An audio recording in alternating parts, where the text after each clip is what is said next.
Well, it's turned out to be a little more of an adventure, as most boat work does. I decided to remove the wiring internal to the mast. It's got to be original, and it's really well, pretty far gone. Here, so you can see a little piece of it right here. And you can see how in bad shape that is. So I have to do some soldering, and I don't have any electricity here, nor did I have any solder, so I bought some solder. I bought a new benzomatic butane torch, along with some butane from the local hardware store here. I've got some butt connectors, which I may or may not use, but I have those. I also have some marine grade shrink wrap. It's got the filling in it so that it, as it heats up, it actually has a gel that envelops the surrounding cord. I found a new bulb. I had to go to the West Marine, but the bulb that actually fits this small. This is the masthead light, and you can see it's not very proud. So I really needed something close to the original, but I wanted LED, so I spent a lot of money on a bulb from West Marine. I also got this from West Marine. It's a new deck fitting because I pulled that other cord out, and it's in bad shape anyway, so I think I'm gonna go ahead and put this in. I mean, I'm pretty sure I am, but. And then I also have some grommets that are vinyl to help protect the cord as it enters the mast through the mast wall. This will help with that. And I grabbed these things. A few of these things I had already at the Alberg 30, but I also have some cotter pins. Okay, so wire goes into this housing right here, but it has to take basically a 90 into the mast. And they put this knot in the cord, of course, to keep the wire from pulling down through the mast, so it just sits here. The problem is when I'm trying to feed the other wire in, and there it is down there on the finger. I'm trying to feed that through, it gets stuck at that turn, so I'm doing something a little bit different from my original solution. I'll show you. Okay, so I took a piece of seizing wire and passed it through both sides. I'll straighten it out here a little bit, and then I will wrap it with electrical tape and see if that will pass through. Okay, that actually worked out really well. Okay, yeah, so I've got plenty of room on that end, plenty of room on this side here, and I made sure to buy an extra foot or two of the electrical wire because you just don't want to go short. And I'm glad, because I didn't realize it was tied into a knot, and that makes perfect sense. I didn't know it though. But now I've got plenty of this to work with. I've got to cut this piece off here and reattach it. So I'm going to reuse this. I don't want to spend a whole lot of money on this stuff.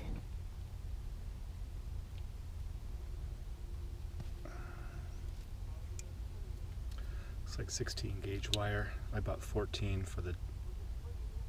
I bought 14 for the rest of it. I was gonna go 16, but decided that even though I'm gonna go with LED, I might as well err on the side of caution, because it's a fairly long run. It's 15 feet or so from the battery. More like 18 feet, 18 feet probably. And with the shrink tubing, I tend to go a little bit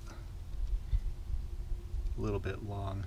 I just don't think there's any harm in using a little bit extra for something. I mean, this was the original wiring I just pulled out of it, so if nobody changes this in 45 years, it should hold up, should last. And I got appropriate marine, as you can see, marine grade wire. I've never used one of these before, so I don't know how it's going to go, but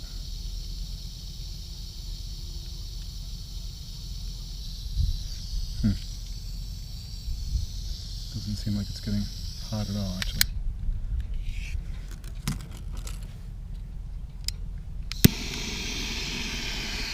There we go. That makes a big difference.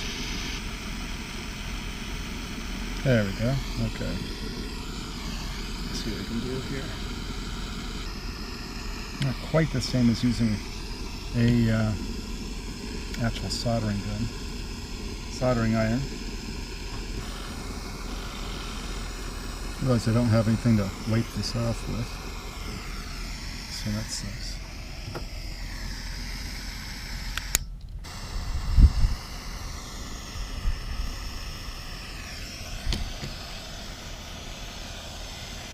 It's so hot, I thought it takes a little while to warm up, and then it goes beyond, it goes way too hot, so it's kind of finicky, I find. Okay, well, just when it was the soldering gun was cooling, I was able to get a fairly decent solder joint there. So yeah, they're both ugly, but they are okay, and I'll cover them up and use that same thing to melt that heat shrink over it. Looks like that's pretty well done.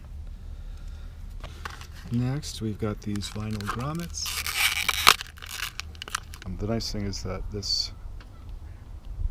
it fits right on nice and easy. So if I can get it into the grommet into that hole, I should be able to slide this electrical through without any trouble. I want to make sure that electrically that light actually lights up. So we'll get that bulb on, get the protection on, and go from there. I don't know if it'll work or not. It's pretty cloudy out, but hoping that this will produce some voltage to get that bulb back there lit up.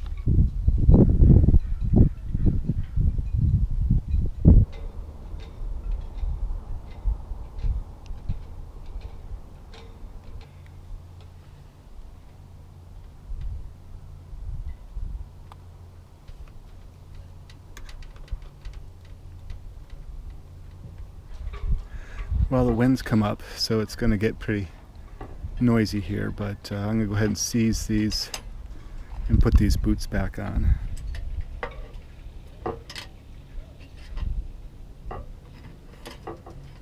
I've wrapped it with rigger's tape.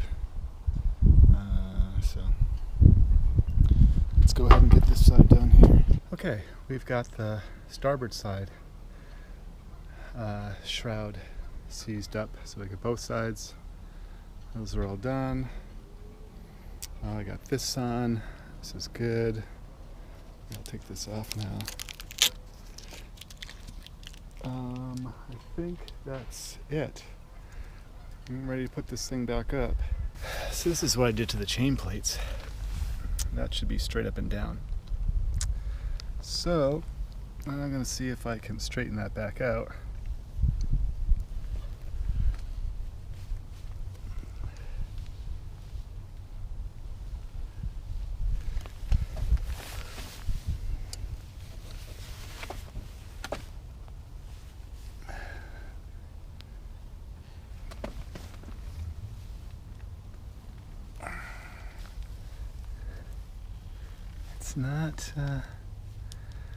It's not perfect, is it?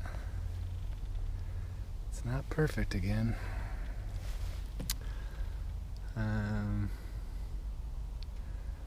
But I think it's strong enough. It's just a little misshapen.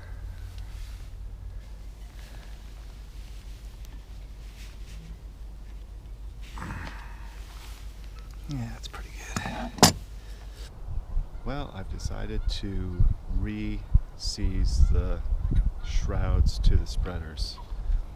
And I don't know if it's the appropriate thing or not, but there apparently is some conflicting information about whether the shrouds should be seized in place, meaning they can't slide along the spreader tip, or if they should slide along the spreader tip to some extent. And I can't find anything definitive, so I'm going to seize them up tight so they can't slide. course, the question there is, then when you raise the mast and you go to tension, the shrouds, how does that play? So I'm trying to bring as much of the shroud down as I can, seize it there, and then I suspect the 1/4 inch or so that it that is taken in, 3/8 inch, whatever it is, that's taken in when the shrouds are seized won't have a tremendous effect.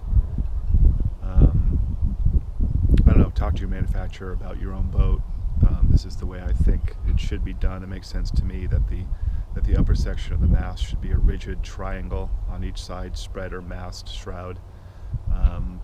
Yeah, but maybe I'm wrong, and we'll see. We'll investigate as we go along.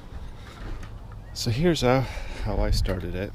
I found where the spreader used to hit the shroud, and I looped the seizing wire around the center section of that.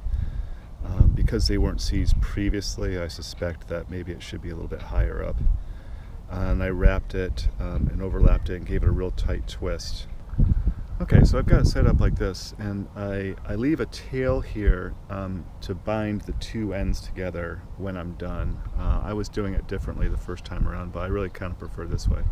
But here now the spreader kind of rests against this tight bind here, and I can pass this tail. I can pass the tail through the spreader hole here and seize it on the other side, and then go back and forth a few times, and then again twist it along with this standing end when I'm done. I'll show you here when I get a little farther along. Okay, so this is what we've got. It goes back and forth through the hole here, and I tend to overlap the layers a little bit just to kind of snug them down some more, and then I twisted the very ends together to complete it. So I'll clip that off. I'll tuck the end, the sharp end, into that spreader hole there, and then just like the starboard side there, I'll put that boot back on. I did put a piece of seizing wire around the boot. I just want to make sure that that's not going to go anywhere, fall off in the water. As bad as these boots are, they're better than nothing. And so I'll put some of that rigger's tape around these things to protect those, but just a single quick piece with a small twist there. Okay, and all done. And this tape is pretty neat. It doesn't seem to like to stick, but you stretch it out, and within a day it is really well secured. Even though like this bunch right here, it's not real pretty right there, but that's not going anywhere. This is the port side shroud. I think I'm going to put a rolling hitch on there and secure it to that handrail to avoid any more bending. Should have done that to begin with. All it needs to do is keep the mast from running from one side to another. So let's do that, and then we're ready to put the mast back up.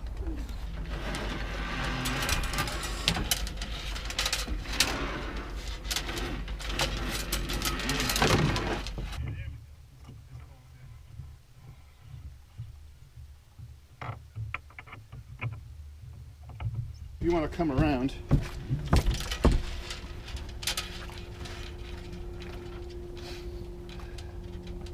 And then you want me back here, lift it up? Yeah, if you could just do like this, and we'll try to lift it together here. Okay, so I didn't hit you in the face. No. All right, so up. You able to hold there a sec? Yeah. Okay. Let me get back here, see if I can. Okay, I'm gonna have to walk it up. Okay, yeah. Is it possible? I think. Yeah, are you able to do that?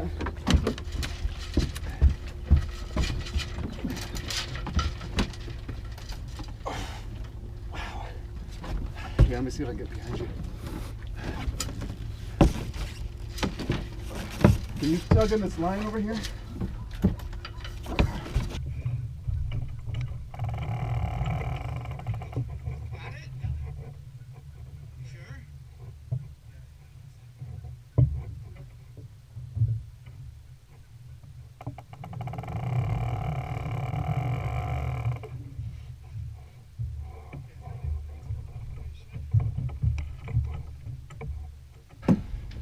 With this stay. Yeah, your back stay, yeah. Yeah. Okay. Come on, yeah. Awesome. Okay.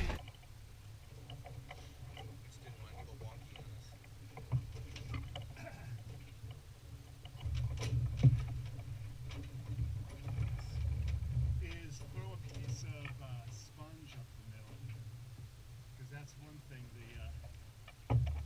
tends to like to the wires aren't in.